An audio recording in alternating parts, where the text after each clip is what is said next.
Se eu perguntasse para você como Paulo termina esse pequeno trecho que a gente leu escrevendo para Timóteo, o que é o trabalho de um evangelista? O que vem à sua mente? Não precisa me responder, responde aí na sua cabeça. Mas se eu perguntar para você o que é o trabalho de um evangelista, você se lembra do quê? Eu, por exemplo, eu cresci ouvindo que o trabalho de um evangelista era ganhar almas para Jesus. Não sei se você também cresceu ouvindo isso. Eu sempre achei engraçado esse enfoque nas almas, como se o corpo da pessoa não importasse nada. Mas, de fato, o que essa imagem traz à nossa cabeça são evangelizações, distribuição de panfletos, aqueles apelos dramáticos à conversão de uma pessoa, se for em praça pública, melhor ainda.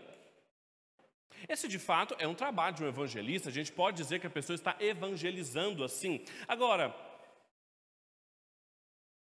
será que quando o apóstolo Paulo escolheu algumas imagens para direcionar o trabalho do jovem pastor Timóteo e coloca sobre ele a incumbência de ser e de fazer o trabalho de um evangelista, ele usa imagens diferentes dessas.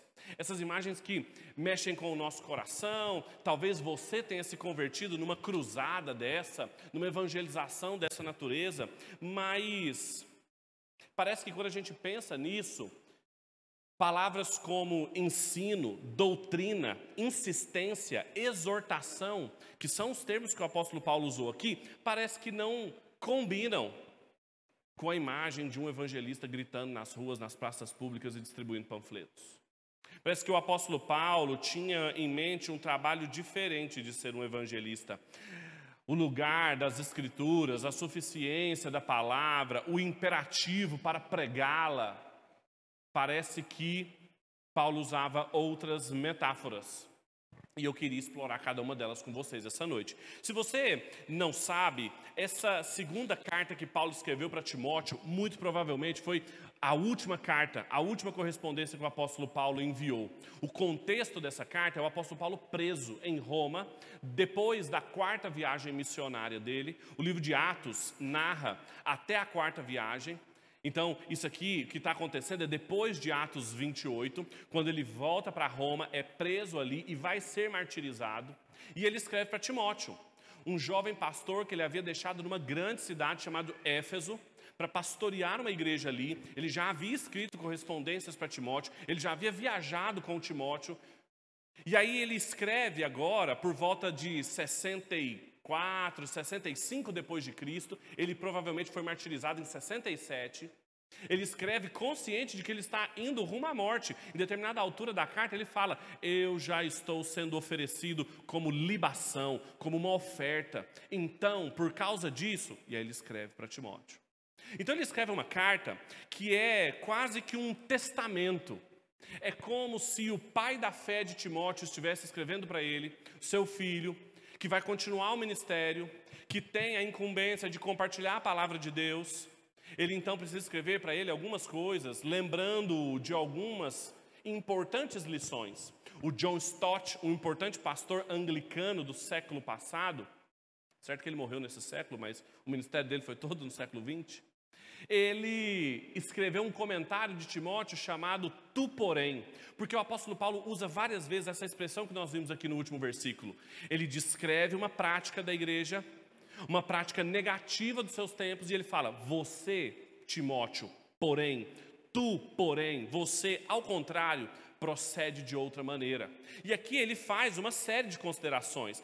O argumento da carta, a gente está no final dela. O Sérgio leu um trecho do meio para o fim, e esse aqui é um trecho do final da carta. Mas ele começa a carta falando para ele guardar o evangelho que ele havia recebido da sua mãe, da sua avó. Depois, no capítulo 2, ele vai falar para ele sofrer o evangelho. Ele fala: olha, não tenha vergonha de saber que o seu pai na fé está aqui preso, sofra comigo o evangelho.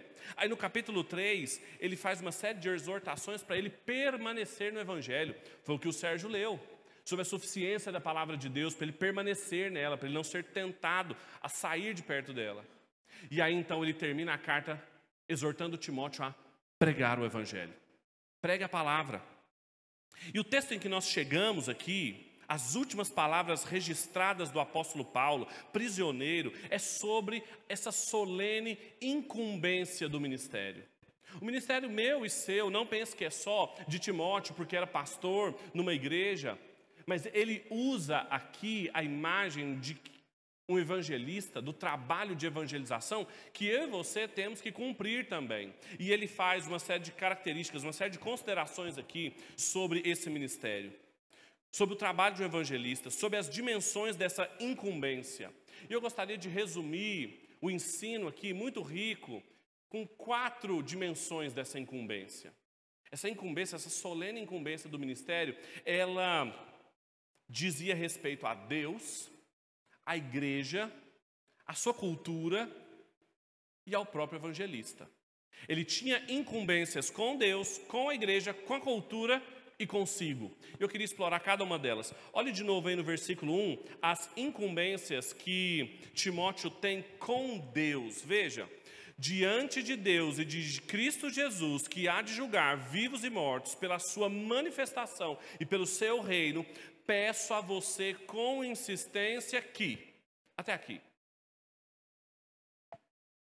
Veja como Paulo inicia a argumentação dele com Timóteo. Ele não começa escrevendo para Timóteo aqui o seu ponto, a sua argumentação sobre o ministério. Ele não começa falando assim: Timóteo, lembra de mim, lembra do meu exemplo, lembra da sua avó, lembra da sua mãe. Ele faz isso no primeiro capítulo. Aqui, quando ele vai colocar as suas últimas palavras, as linhas finais, o papel está acabando, ele está prestes a concluir a carta. Ele fala assim: Timóteo, eu rogo, eu peço com insistência que você saiba que você está diante de Deus e de Cristo Jesus, que há de julgar vivos e mortos. Ele coloca Timóteo diante de Deus. Ele coloca Timóteo na consciência de que ele está diante do trono do reto juiz, que há de julgar vivos e mortos. Imediatamente Timóteo, ao ler isso, ele é tirado diante do seu velho amigo, do seu velho pastor, do seu companheiro ministerial, e ele é colocado diante de Deus, o Pai, e de Cristo Jesus, o nosso juiz, trazendo a incumbência ministerial um peso muito maior. Saiba que aquele que governa os céus e a terra, aquele que criou todas as coisas, você deve desempenhar o trabalho de um evangelista, sua incumbência ministerial, sabendo que você está diante de Deus. Essas reclamações, o que ele chama a atenção de Timóteo, traz um peso muito maior para a sua responsabilidade. Quando a gente entende isso, o que Paulo quis dizer para Timóteo, a gente se pergunta: o que isso significa para nós, hoje aqui, em 2023, em Palmeiras de Goiás? Qual é a aplicação disso para a nossa vida? É que as incumbências que eu e você temos de compartilhar a palavra de Deus, elas envolvem dimensões, responsabilidades com Deus, o nosso Pai, e com Cristo Jesus, o nosso reto juiz, que não podem ser desprezadas sem a gente ter grandes prejuízos. Se eu e você nos esquecemos de que o nosso trabalho, nossas responsabilidades, compartilhando a palavra de Deus dentro da nossa casa, no nosso bairro, no nosso trabalho, na nossa igreja, são feitas diante de Deus, nós vamos perdendo a mão do que nós estamos envolvidos. A gente acha que a gente está envolvido numa tradição, numa religião que a gente herdou, numa responsabilidade que a gente tem de compartilhar alguma coisa boa com os nossos filhos, quando, na verdade, Paulo começa colocando Timóteo diante de Deus. Timóteo estava sendo solenemente lembrado a viver uma vida ministerial diante de Deus, sabendo que um dia ele estaria diante daquele juiz e ele prestaria contas de tudo que ele fez e de tudo que ele deixou de fazer. E a pergunta que eu faço para vocês é: isso também tem sido o nosso critério? Tudo aquilo que nós fazemos ou nós deixamos de fazer no que diz respeito à pregação da palavra, a compartilhar o evangelho, nós fazemos ou deixamos de fazer na consciência de que nós estamos diante de Deus o Pai e de Cristo Jesus, que há de julgar vivos e mortos? Nós fazemos isso numa visão de expectativa do reino de Deus, da vinda do reino, como o apóstolo Paulo coloca aqui, a chegada do seu governo, a chegada plena da cidade de Deus, como o Sérgio lembrou aqui. O que nos move a trabalhar? O que nos move a compartilhar o evangelho? Costume? Eu falo por falar. A gente gosta de estar junto e por isso a gente vai à igreja, a gente vai ouvir a palavra de Deus. O trabalho de um evangelista, o trabalho daquele que tem a palavra de Deus em suas mãos e é chamado para compartilhá-la, é um trabalho feito em primeira e majoritariamente dimensão diante de Deus e Cristo Jesus. Essa é a primeira lição do texto. Mas o apóstolo Paulo não para e ele continua. No versículo 2, ele vai mostrar que além de estarmos com incumbências ministeriais com Deus, a gente também tem com a igreja, com o povo que ouve essa palavra. Veja no versículo 2 como que ele continua a sua argumentação. Pregue a palavra, insista, a tempo ou fora de tempo, quer não. Corrija, repreenda, exorte com toda paciência e doutrina. Agora o apóstolo Paulo, ele coloca a incumbência de Timóteo, não apenas diante de Deus, mas também diante daqueles que o ouvem. A sua igreja, aqueles que estavam diante dele todos os dias. E ele faz uma série de afirmações que os verbos todos estão no imperativo, são ordens. Ele não fala assim, Timóteo, se der, se você tiver com tempo, se você não estiver cansado demais, pregue a palavra. Se sobrar um tempinho na sua agenda, aí uma vez a semana, pregue a palavra. Se você lembrar, Timóteo, depois de você me trazer a minha capa, meus livros, as coisas que eu tenho que fazer, aí você volta, prega a palavra se der. Não, ele dá ordens para Timóteo. Uma série de imperativos. E imperativos que estão conectados no pregue a palavra.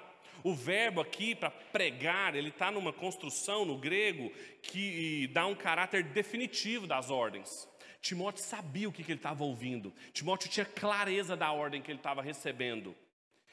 A sua responsabilidade não era só ser um ouvinte da palavra.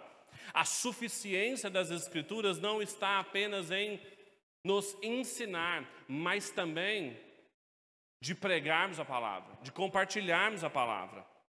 Ele usa um termo aqui, na língua original, que alude à figura de um arauto. Isso aqui é muito importante. Ele usa um termo aqui no pregue a palavra como aquele que levanta a voz e é ouvido. Exatamente o que está acontecendo aqui.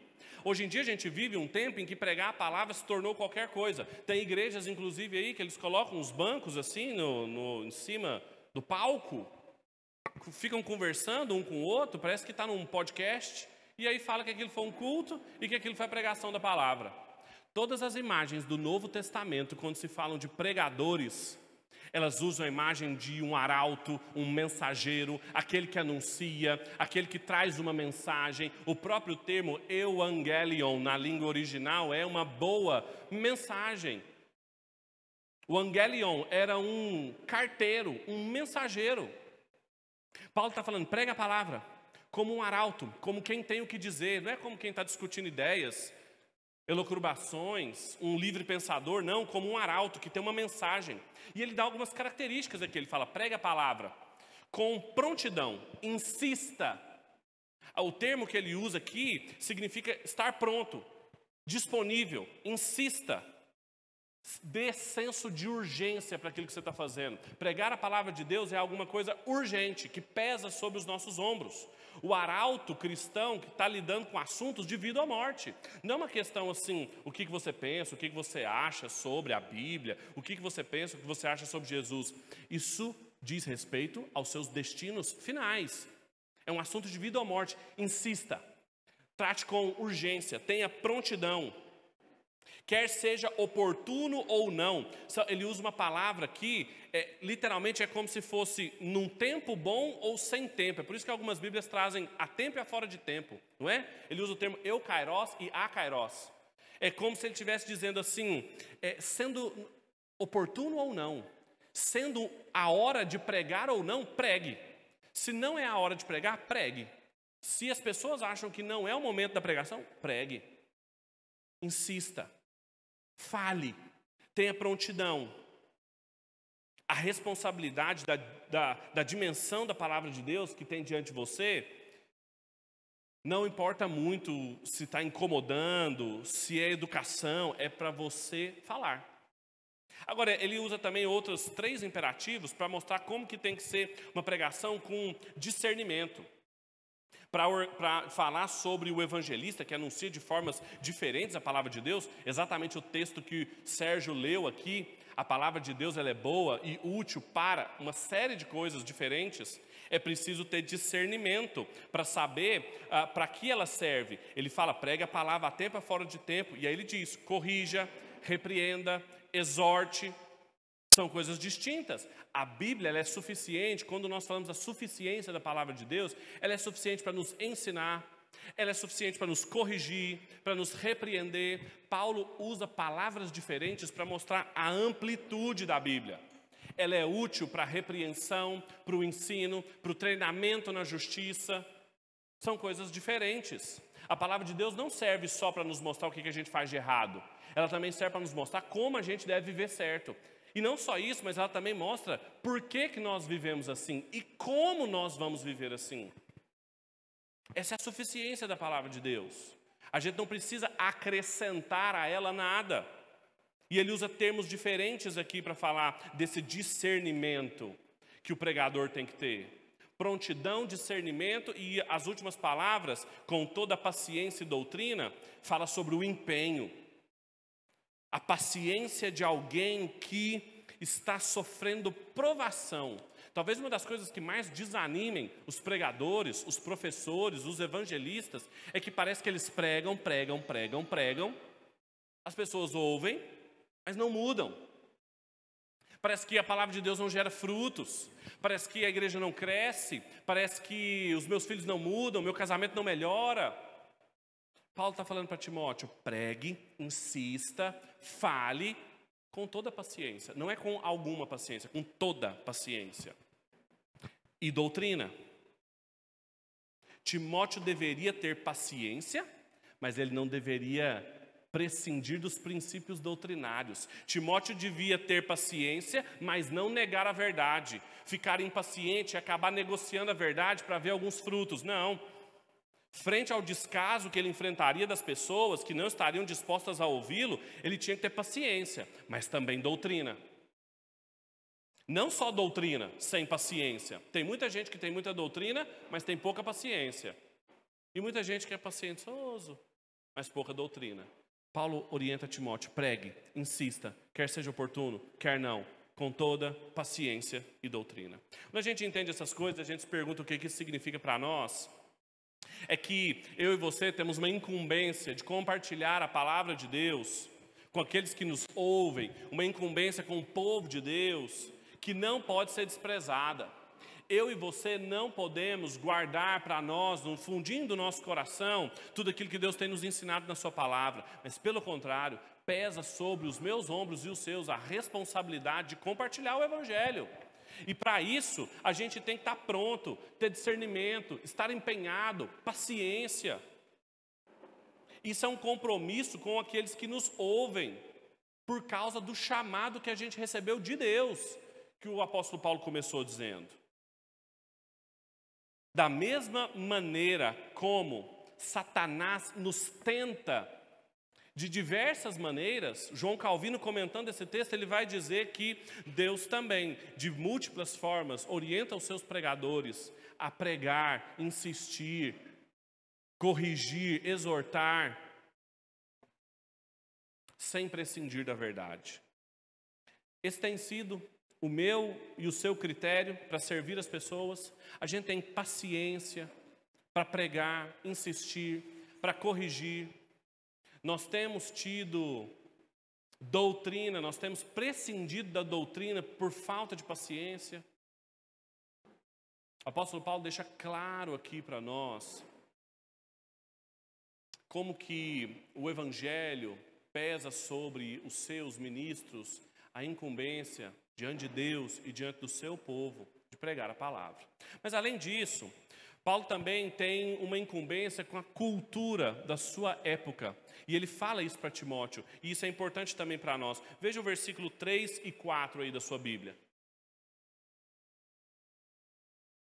Pois virá o tempo em que não suportarão a sã doutrina, Pelo contrário, se rodearão de mestres segundo as suas próprias cobiças, como que sentindo coceira nos ouvidos, eles se recusarão a dar ouvidos à verdade, entregando-se às fábulas.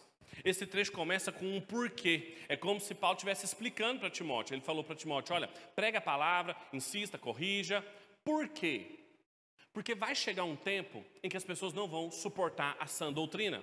Essa doutrina que você tem que ter paciência com doutrina. Vai chegar um tempo aonde você está, na sua cultura, que as pessoas não vão conseguir aguentar ouvir um pregador. Paulo ele tá descrevendo uma realidade presente, mas como ele está querendo deixar uma espécie de testamento para Timóteo, ele também está colocando a realidade do futuro. Ele está mostrando que se aproxima um tempo em que as pessoas não vão aguentar a doutrina, em que as pessoas não suportarão ouvir o Evangelho. O Calvino chama a atenção, comentando esse texto aqui, que o grau de oposição ao Evangelho vai aumentar cada vez mais, a ponto das pessoas não suportarem ouvir. Eu não sei se você já passou por isso, mas tem contextos em que você fala a respeito do nome de Cristo. Antigamente as pessoas que não tinham interesse, elas ouviam e não falavam nada. Hoje elas não querem ouvir. Elas querem desassociar qualquer parte da sua vida com o Evangelho, Cristo, a igreja. Eles começam a sentir, olha a imagem que Paulo fala para Timóteo, coceira no ouvido, uma coisa que incomoda. A doutrina como um incômodo. E aí eles vão, além de recusar ouvir alguém compartilhar a palavra, eles não vão ficar neutros. É impossível ficar neutro.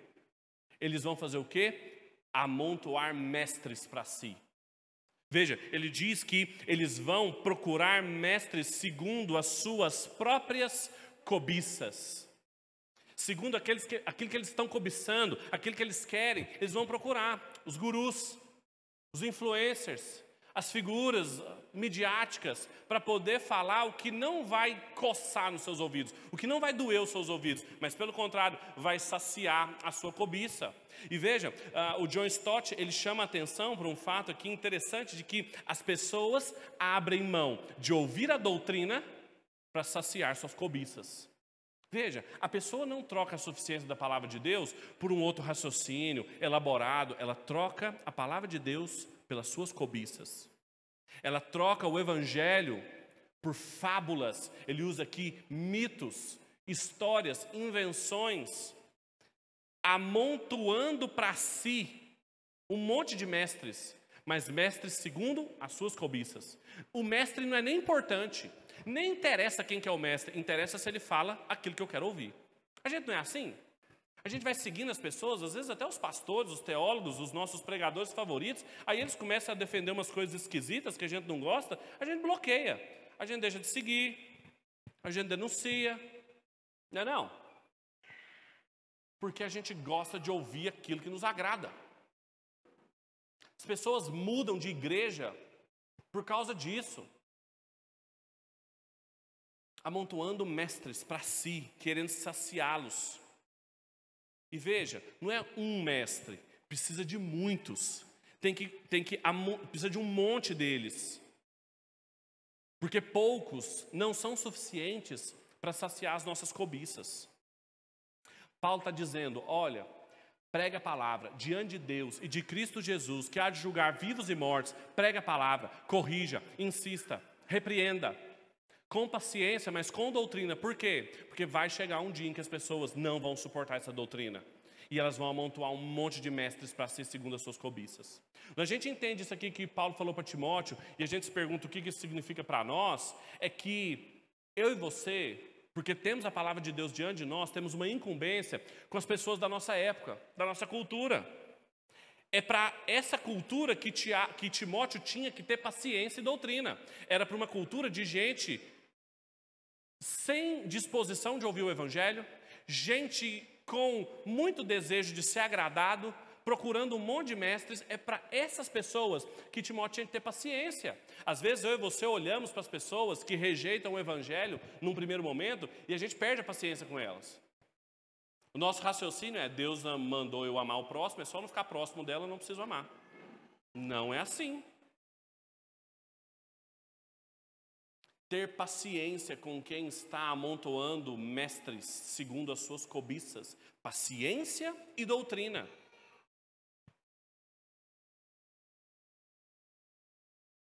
Eu e você temos tido paciência, doutrina, com quem coça o ouvido para o Evangelho, ou a gente já entregou eles?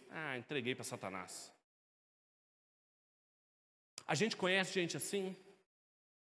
Nós nos comportamos como essas pessoas, às vezes, amontoando um monte de mestres para nós, para as nossas próprias cobiças. Nós amontoamos um monte de gurus, influencers, para falar aquilo que a gente quer ouvir. A gente se comporta dessa maneira. Como é que Timóteo deveria reagir a isso? É a última dimensão dessa solene incumbência. Ele tinha uma incumbência com Deus, ele tinha uma incumbência com a igreja, ele tinha uma incumbência com a cultura, mas por fim ele também tinha uma incumbência consigo. Veja o que ele diz no final: tu, porém, seja sóbrio em todas as coisas, suporte as aflições, faça o trabalho de um evangelista e cumpra plenamente o evangelho. 4 coisas. Como ocorre em todas as epístolas pastorais, nas cartas que o apóstolo Paulo escreveu para Timóteo e para Tito, ele faz um contraste. Ao contrário dessas pessoas que amontoam mestres para si, você tem que agir de uma maneira diferente. Primeiro, você tem que ser sóbrio. É um verbo aqui que exige de Timóteo controle de si. Pedro usa esse mesmo verbo quando na primeira epístola ele fala que Deus, para um povo que estava sofrendo, sendo perseguido, Pedro escreve: olha, sejam sóbrios e preparados para a oração. Não perca a cabeça, não comece a achar que você está assim numa situação terrível. Seja sóbrio. Não esteja embriagado com o sofrimento, com a pressão, com o descaso das pessoas. Seja sóbrio em todas as coisas, Timóteo. Enquanto as pessoas andam por aí atrás de mestres, amontoando falsos ensinos para si, intoxicados, embriagados dessa loucura, você seja sóbrio, mantenha-se alerta, seja frio, tenha a presença do Espírito, como quem está em vigilância. Mas além disso, ele também fala: sofra as aflições. Aqui, Paulo recapitula um tema que perpassa toda a carta. Ele começou falando sobre isso, para Timóteo não ter vergonha dele, porque sofria e estava preso por causa da causa de Cristo. A causa de Cristo era motivo para Timóteo sofrer. Isso aqui não é nenhum tipo de masoquismo evangélico, de que quanto mais a gente sofre, melhor. Não, é sofrer por causa da causa de Cristo. É sofrer em nome da causa de Cristo. É saber que assumir uma postura da suficiência da palavra de Deus, da inerrância da palavra de Deus, da infalibilidade da palavra de Deus, vai lhe criar problemas no seu trabalho, dentro da sua casa, ou os seus amigos.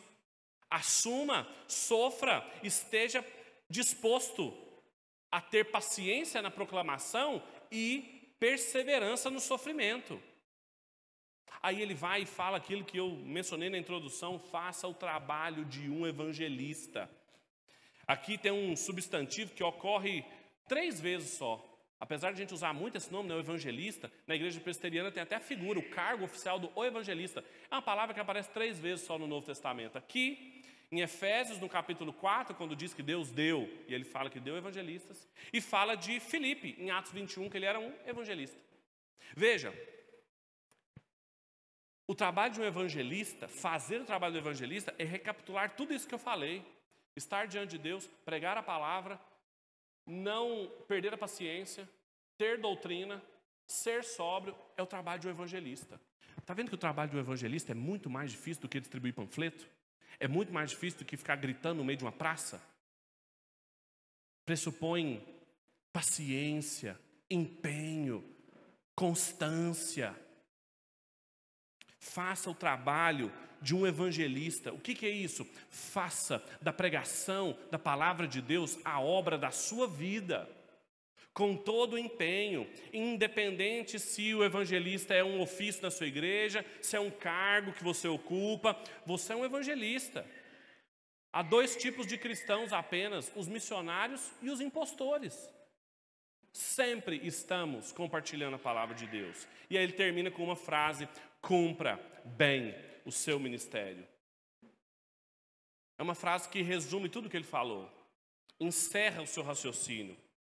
Timóteo não deveria parar até que ele tivesse cumprido o seu ministério. Paulo está escrevendo de uma posição em que ele diz: corri a carreira, guardei a fé, eu cumpri o ministério, Timóteo. Eu estou sendo oferecido agora como sacrifício. Faça o mesmo. Cumpra o seu ministério. Vá até o fim. Faça dessas coisas todos os dias. Você é um jovem pastor, Timóteo. Faça disso o trabalho seu diário. Com paciência, com doutrina. Insista, quer seja oportuno, quer não seja. Porque você está no meio de um povo que não suporta, mas que precisa da palavra de Deus. Vamos orar? Feche seus olhos.